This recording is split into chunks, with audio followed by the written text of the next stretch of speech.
Salutations, ici Ed Blast Mode, content de vous retrouver pour cette nouvelle revue en collaboration avec la chaîne VinMCZ du fameux Challenger, le Nerf Rival AccuStrike qui est sorti en 2024. J'ai pu trouver ce blaster à 34,99€, on va dire 35€ sur Amazon France et malheureusement à l'heure où je tourne la vidéo, on ne peut plus littéralement le trouver sur Amazon France car malheureusement il est en rupture de stock. Peut-être qu'ils vont refaire plus tard. Je mettrai quand même le lien pour ceux que ça intéresse quand même.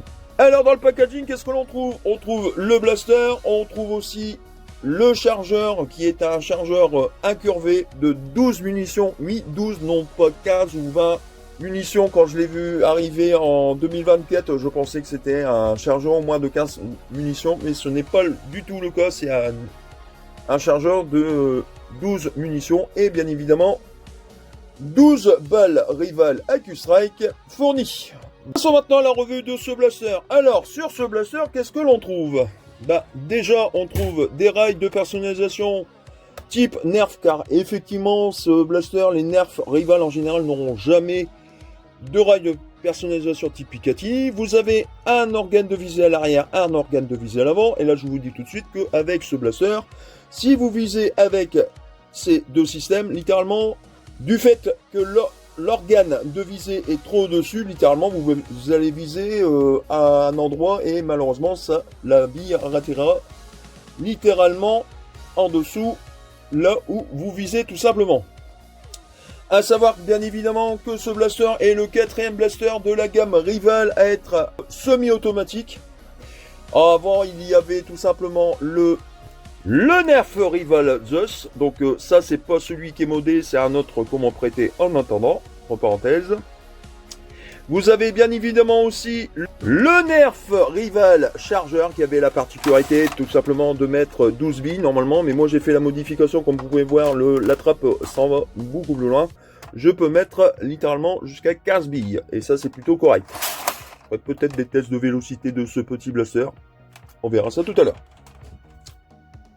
Le fameux Nerf Rival Era qui est assez dur à trouver. Moi personnellement je l'ai eu sur Vinted pour une 50aine d'euros. Savoir que ce blaster qui est extrêmement difficile à trouver, ne serait-ce qu'en occasion sur Vinted, c'est pas évident. Et vous pouvez le trouver quand même sur Blaster Time à un certain prix. Bien évidemment je mettrai le lien de ce blaster pour ceux que ça intéresse. Et comme vous pouvez le constater, je fais le tour de la poignée pour dire que j'ai des toutes petites mimines, entre parenthèses. On va quand même continuer la revue de ce blaster. Donc sur ce blaster, vous avez ici un bouton pour le mettre vers l'avant pour bloquer tout simplement le fameux bouton qui lance les moteurs et bien évidemment la gâchette. Au niveau de ce blaster, comme je disais, il y a un système de sécurité et uniquement un système de sécurité ici. Dès que vous ouvrez la trappe, les moteurs se coupent et comme vous avez pu le remarquer, en mettant les gâchettes ici pour lancer les moteurs, sans chargeur, ça fonctionne quand même. Maintenant, à savoir si ce fameux blaster est compatible avec tout simplement chargeur normal de 12, on va le savoir ça de suite. Je vais mettre 2 ou 3 balles. Normalement, si ce n'est pas compatible par rapport au Nerf Rival Accurate, pas de Finder. Littéralement, il faudra faire tout simplement une impression 3D. Donc je vais mettre 3 balles et on va voir s'il tire les fameux 3 munitions. 3 munitions Accurate. On le met dedans. Déjà, ça a l'air de rentrer. Voyons voir maintenant si ce fameux blaster tire les balles Rival de ce chargeur. Donc, première balle. Deuxième. Et troisième. Apparemment, la compatibilité des chargeurs normal standard de chez Nerf de 12 ou de 7 doit fonctionner dedans. Bien évidemment, ici de l'autre côté, vous avez la fameuse strap en question où on peut lui mettre 8 piles LR6 et c'est le seul Nerf Rival de la gamme Nerf électrique semi-automatique à avoir ce système là, à savoir que sur le Rival Zeus, sur le Rival Era et sur le Rival Challenger, c'était des piles de taille. C'est vraiment une très très grosse amélioration. Voilà les 8 piles LR6 sont dedans. Nous avons une autonomie de 12 volts. Bien évidemment, on pourra faire la modification d'enlever les piles, de creuser un petit peu dedans pour tout simplement lui mettre une micro-batterie de 11 volts 1.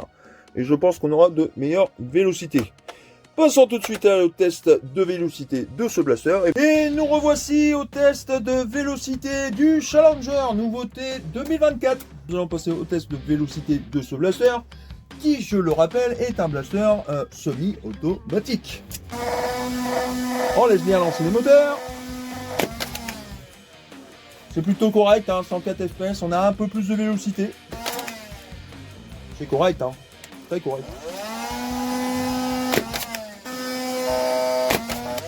Ah, bien sûr, évidemment, plus vous enchaînez les tirs rapidement et moins vous avez de vélocité. Exemple, je vais faire 2 ou 3 billes, vous allez voir, la vélocité est beaucoup moindre. Hein. Voilà. 2 billes, 100 fps. Voilà.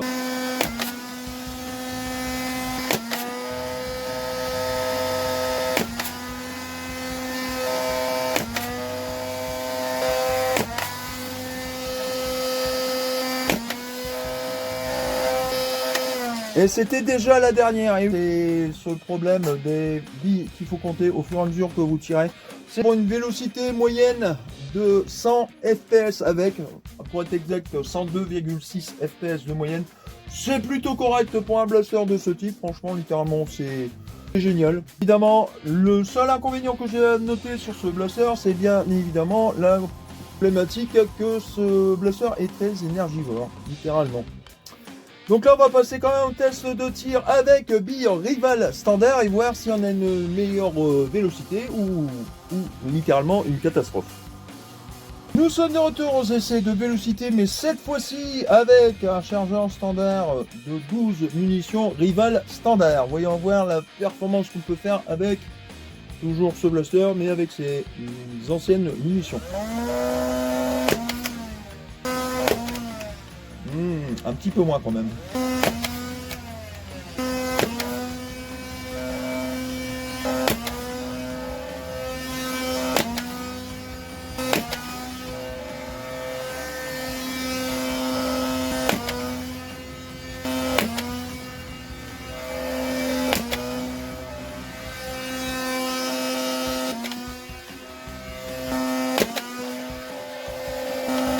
Et c'était déjà la dernière. Maintenant, on va tester les dernières balles que j'ai reçues de chez Dartzone, les Ballistics Ops, pour voir si effectivement ce blaster peut tirer beaucoup plus fort qu'avec ses balles Rival d'origine ou standard. Voyons voir combien on peut faire avec ce blaster et ses fameuses munitions.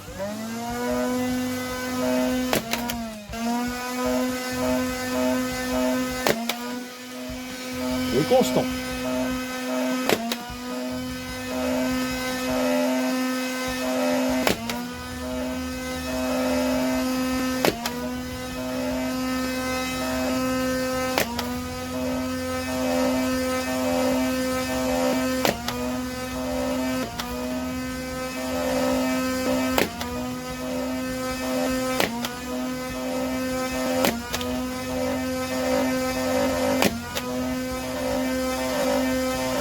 Et c'était la dernière. Franchement, au niveau vélocité, on a un peu plus de vélocité avec les balles Rival standard et quasiment la même vélocité avec les balles Rival Accurate. Alors que vous preniez tout simplement des balles Accurate ou tout simplement les Dartzone, vous allez avoir le même performance aussi bien l'un que l'autre. Avec les balles Rival standard, malheureusement, on a un peu moins de vélocité, on atteint 97 à maximum 103 à 104 fps de moyenne, c'est plutôt correct hein, quand même. Donc maintenant on va passer au test de tir sur cible, puis de distance, à tout de suite. Nous revoici au test de tir sur cible, donc la cible est à 10 mètres, blaster chargé avec chargeur de 12 munitions Rival Accurate. Voyons. Et qui c'est qui est avec nous là? C'est qui est encore avec nous? Eh ben c'est Vinem. Salut. Je m'appelle Vinem. Encore lui. Donc on va passer au test de tir sur cible. on va voir qu'est-ce que ça va donner avec ce fameux blaster. À côté. Encore à côté. Encore à côté. Ah, dedans. Dedans. À côté. Je sais pas si vous avez pas l'impression que les balles ils font légèrement un petit virage. Pourtant je vise bien dans ma cible et littéralement c'est vraiment ça va à chaque fois. Par rapport à la vélocité des blasters et la précision que voilà, est-ce que le fait que les flywheels soient blancs aurait pas une influence? C'est peut-être du PMMA, non? Non, c'est du nylon, sur un certain. Non, du nylon? Oui, sur un certain. Je sais pas trop. Faut voir la forme des canons, Dedans, mais elles font littéralement, elles virent, elles s'en vont légèrement, elles font vraiment un virage sur la droite. C'est bizarre. Encore sur la droite. En dessous. Et j'ai déjà plus de munitions. Donc là, on va changer les munitions avec les fameuses munitions de chez Dartzone Ballistic Ops, qui sont légèrement plus lourdes et qu'on a quand même une 100, je crois que c'était 108 FPS de moyenne avec ces balles. Entre parenthèses. Voyons voir leur précision. Pour rappel, les balles en question que je parle, c'est bien évidemment ces balles-là. Hein. C'est des balles rivales, ça s'appelle de chez Dartzone, les Ballistics Ops. Ça va être les Dartzone Ballistic Ops qui sont un peu plus molles en général. Bah pas des masses, je trouve par rapport aux rivales, ils sont quasiment aussi durs que les rivales Accurate. Peut-être en termes de texture, non. Après, je vais dire une chose, c'est des balles qui sont neuves, donc littéralement pour l'instant, je les ai quasiment pas utilisées. Alors voyons voir ce que ça donne. Des cheesy puffs. Dedans.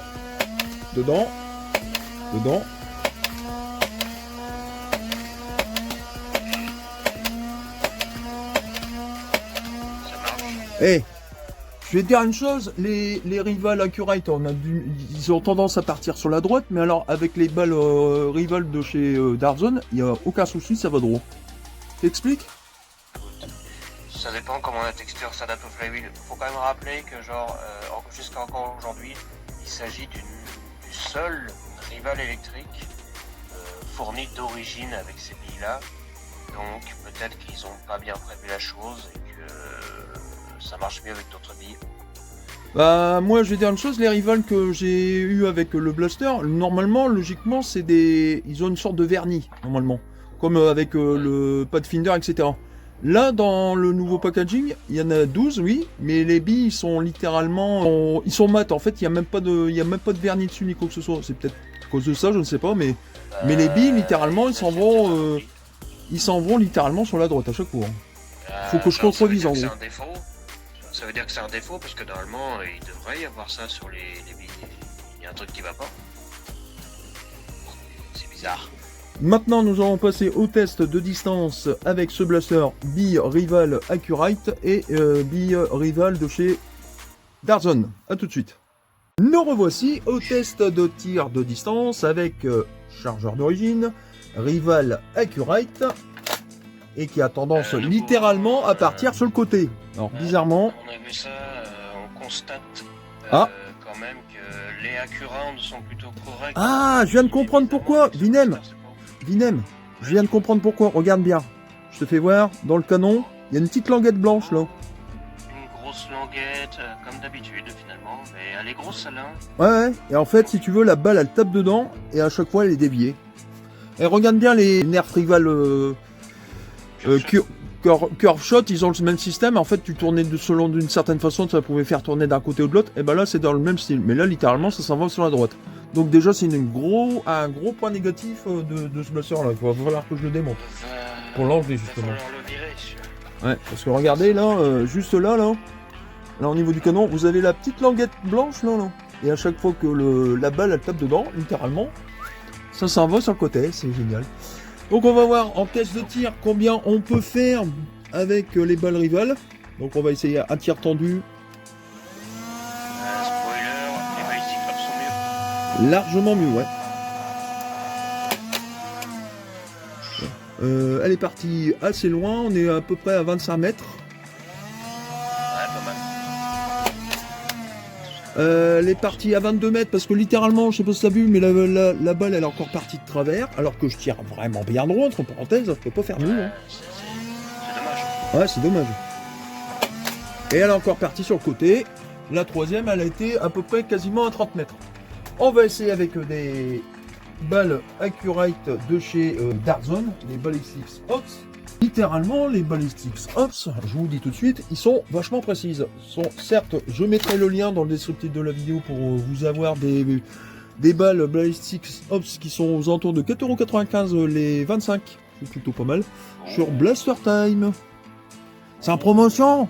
Faites vite, il n'y en aura pas pour tout le monde.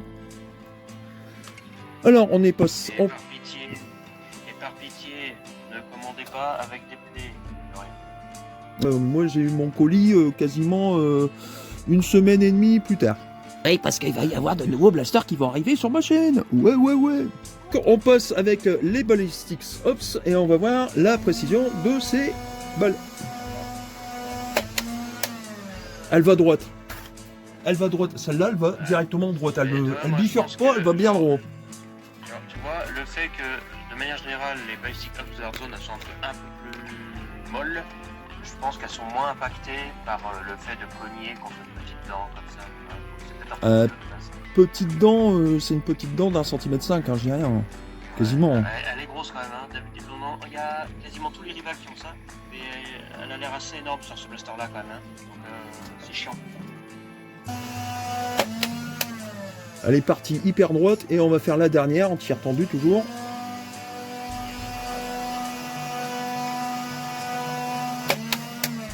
Bon, celle-ci elle est partie un petit peu de travers. J'ai peut-être dû bouger, allez, je vais en retenter une, allez, juste pour le plaisir. Et là elle est partie droite. Et elle va vachement plus loin que les rivals Accurate, entre parenthèses. Bon, bah on va aller voir ça de suite. Donc là, on va aller voir tout de suite avec notre ami Vinem le test de portée avec rival de chez Darzone et les rivals Accurate de chez Nerf. Donc là, littéralement, nous sommes au piqué des 10 mètres, rien. Littéralement, une bibi qui se trouve ici, c'est une Ballistics Ops qui a été arrêtée littéralement par le filet. Donc on est à 12,80 mètres. C'est plutôt pas mal. Ici on est quasiment aux 15 mètres, on a deux billes rival Accurate, on a 14 mètres, on est quasiment à 14 mètres 80, donc 20 ou 30 cm derrière la fameuse ligne des 15 mètres. Après nous en avons une Ballistics Ops, donc ici on est au piqué des 25 mètres. Ici on est au piqué des 27 mètres 50, donc on a en entrée de 50 cm, on est à 27 mètres. Ici, on est au milieu de la plaque, entre 27 mètres 50 et 30 mètres, on est à 29 mètres et des brouettes, donc à 29 mètres 50 et 29 mètres 60 pour la rivale AQ-Strike, entre parenthèses. Et enfin, la dernière, c'est celle qui a été le plus loin, donc là on est au piqué des fameux 35 mètres, et on est quasiment à 36 mètres de portée avec les Ballistics Ops. Franchement, ces balles-là, 4,95€, ça vaut largement le coup. Franchement, c'est un excellent blaster de base. Il est bien. Vous avez quand même une vélocité de 100 fps, entre 95 et 102,8 fps avec les rivals standards Accurate. Et avec les rivals de chez Darzone, littéralement, on a une bonne vélocité de 107,8 quand même. Hein.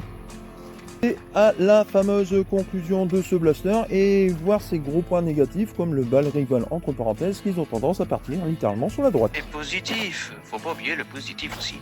A tout de suite pour la conclusion de ce blaster.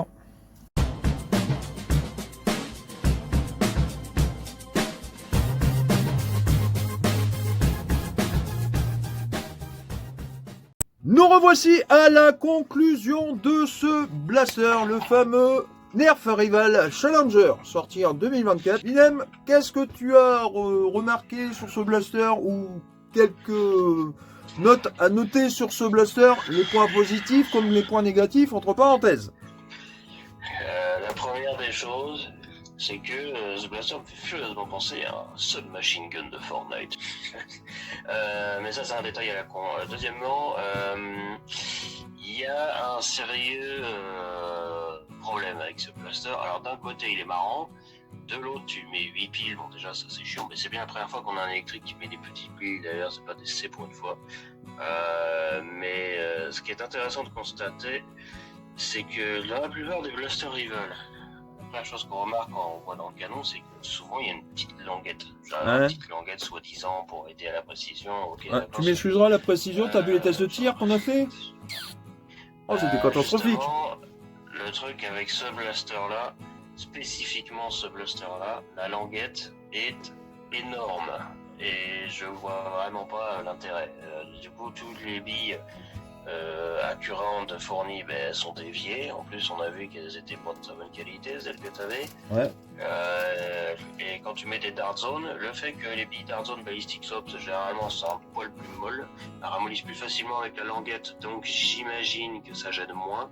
Et donc elles sont pas déviées au coin, donc c'est bien meilleur avec. Ouais, en termes de précision et compagnie, d'origine en tout cas, c'est pas ouf. Après, si on démonte le blaster et qu'on vient cette languette, je pense que déjà juste ça, ça peut améliorer la chose. Ça reste quand même un excellent blaster avec un blaster qui a quand même une vélocité de 103,2 fps avec les rivals Accurate. Et avec les rivals de chez Darzone, nous atteignons quand même les 107,8 fps. On a beaucoup plus de vélocité avec les fameuses balles de chez Darzone que les fameux Accurate de chez Nerf Rival, entre parenthèses. Ouais.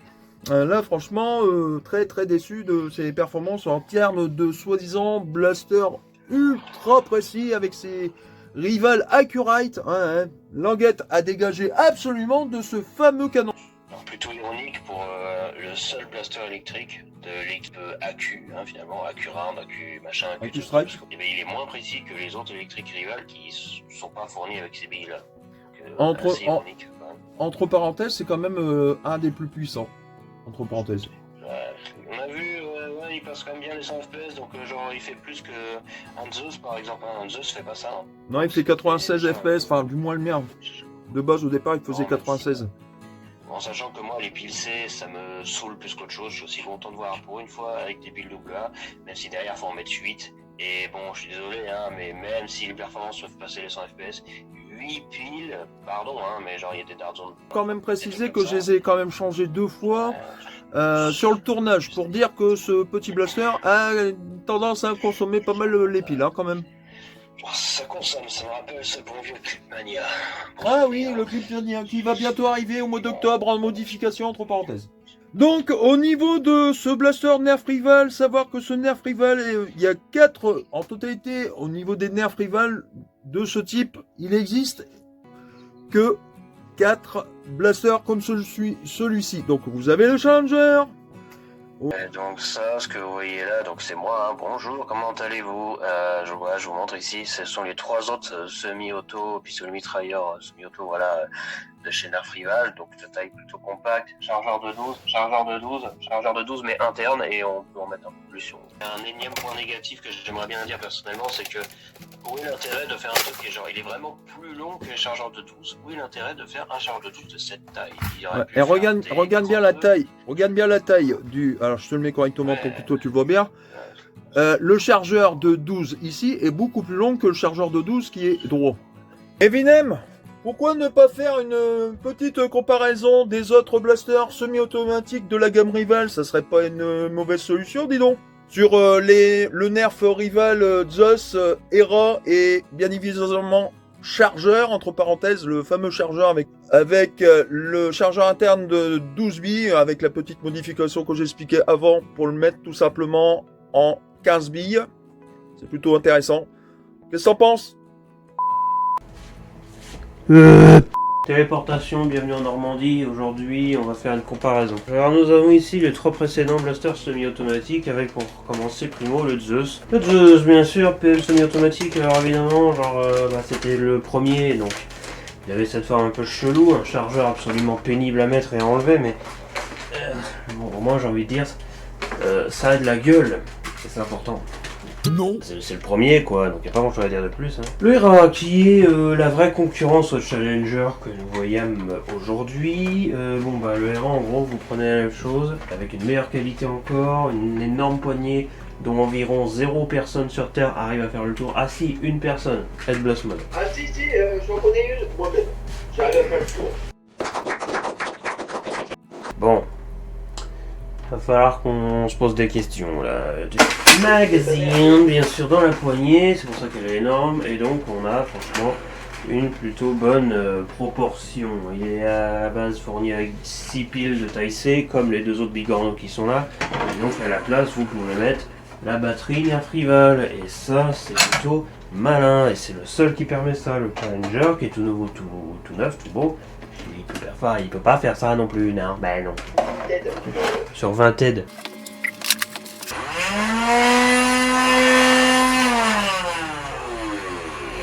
Plus compact et pratique globalement, c'est-à-dire que le Zeus c'est juste pour avoir de la gueule, autant ici, est-ce que ça a de la gueule? Oui quand même, mais voilà, surtout je pense que c'est plus pratique. Hira, ou Hura, ou Hera, ou... Le troisième semi-auto avant le Challenger, c'est le Charger, ouais, faut pas confondre. Donc mix foireux entre un FNP 90 et le X-Shot KO Orbit. Les Nerf ont vu le système, on dit eh venez c'est bien, on fait pareil, mais ça charge par devant et il sera électrique. Hop, le Charger. Donc lui, contrairement aux autres bigorneaux, là, bah, il n'a pas de chargeur externe, mais un chargeur interne. Officiellement de 12 billes, officieusement de 14-15. Et c'est franchement plutôt pas mal. Moche, certes, mais pas mal quand même. Donc franchement, évidemment, la France, c'est gentil, mais c'est un peu naze en termes de blaster. C'est pour ça qu'on est là, c'est pour essayer d'améliorer les choses. Ouais, forcément, le Zeus, il est partout. Le ERA, il est nulle part. Le Charger, il est dur à trouver. Moins que le ERA, mais dur quand même. Moi, j'en ai chié. Et devinez quoi? Le Challenger aussi, il est galère à trouver. C'est quand même formidable. Hein. 6 piles de taille C, de merde. 6 piles de taille C, de merde. Mais on peut être une batterie. Ah, 6 piles de taille C, de merde. Ouais, j'aime pas les piles de taille C, ça m'énerve. Le Challenger, pour la première fois de l'histoire de Rival, et probablement la dernière aussi, il a ni des piles C, ni des piles D, mais des double A, au nombre de 8.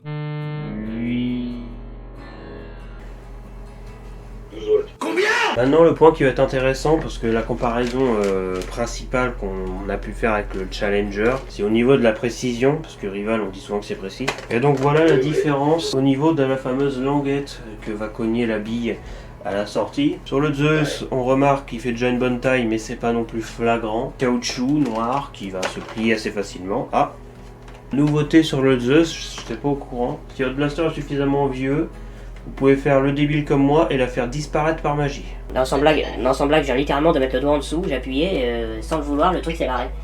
Genre, il est rentré dans le blaster. Il est dans le blaster. Modification sans blaster. Ah ouais, hein, c'est révolutionnaire. Sur le Hira, nous avons également... On retrouve cette même petite languette qui est orange cette fois-ci. Hop, on va voir. Sauf que celle-ci... Ouais. Celle-ci, on peut toucher depuis l'intérieur. Elle est beaucoup plus dure, mais ça reste du caoutchouc. Voilà, c'est un caoutchouc plus dur. Sur le Challenger, c'est littéralement du plastique. Et on remarque surtout que les flywheels sont à l'horizontale. Donc forcément, l'impact est pas trop le même. Sur le Challenger. Voilà. Et surtout, quand j'appuie dessus, il rentre pas dans le blaster. Grosse merde.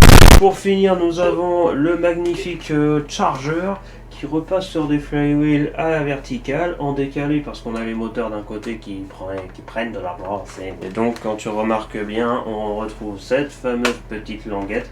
Sauf que là, il y a encore deux choses à constater. La première, c'est qu'il est beaucoup plus large. Et deuxièmement, il est encore plus mou. C'est-à-dire que genre sur le ERA, il est un peu dur. Sur le Zeus, il est un peu mou. Là, c'est encore plus mou que le Zeus. C'est pas non plus une languette qui va bouger quand tu vas toucher comme ça. Faut appuyer un minimum pour que ça bouge.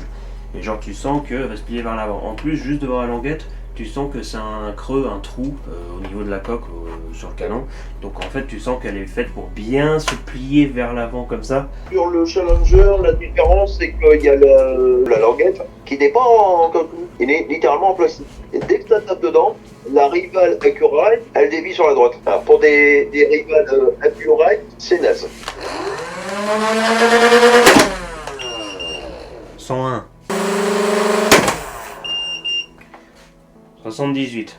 Il y a un problème.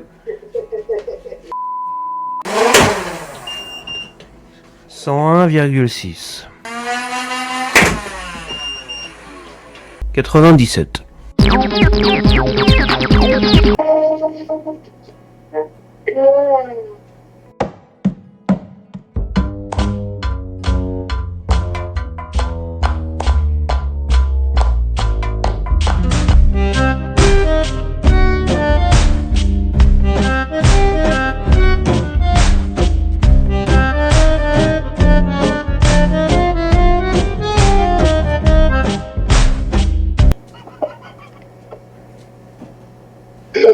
C'est quoi cette merde? C'est quoi ce délire? 132, et je me suis rendu dans la gueule. Est-ce qu'on vous a déjà dit que je préférais les blasters full automatique? Duracell c'est magique, hein. Ça fait passer d'un blaster où je disais que c'était de la merde à un blaster qui tire plus fort que les autres. Vivement que je fasse la revue du Hera histoire de montrer au monde entier que c'est vraiment le meilleur des semi-auto. Bordel de merde! Du 4ème en première place. Quel est ton classement à toi, Ed Blast Mode? Mon classement, ça serait le chargeur en dernière position, le en troisième position, le challenger en troisième, en deuxième pardon, et en premier, bah, c'est le Hera. Je peux pas t'expliquer. Normalement, je devrais même avoir peut-être moins de vélocité du fait de posséder l'R6 qu'il y a derrière. Tricheur.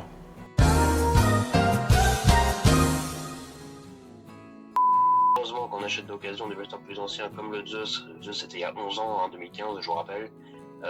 On se retrouve des fois avec des modèles qui ont été mal entretenus, dont les moteurs ont pris l'humidité.